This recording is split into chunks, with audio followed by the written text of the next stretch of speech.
Hej, jeg hedder Mette Bock, og jeg sidder i Folketinget for Liberal Alliance. Hej, jeg hedder Rosa Lund, og jeg er uddannelsesordfører for Enhedslisten. Hej, jeg hedder Alex Arensen. Jeg er folketingsmedlem for Dansk Folkeparti. Jeg synes, I skal se at komme op af stolen og komme til LH's generalforsamling den 5. til 7. april.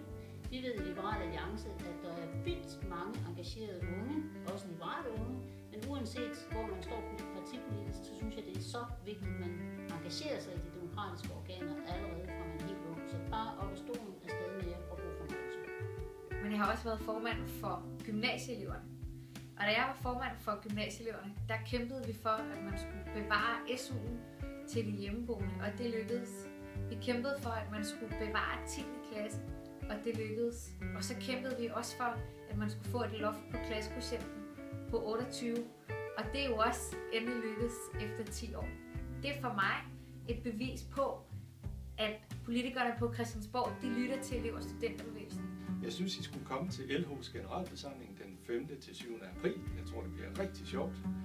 Og derfor er det også vigtigt, at I som ung møder op, fordi hvis I ikke er med der, så får I heller ingen indflydelse. Og så får I heller ikke os i tale. Så hvis du vil være med til at sætte ting på dagsordenen, ligesom jeg var, så skulle du være aktiv i hjemme.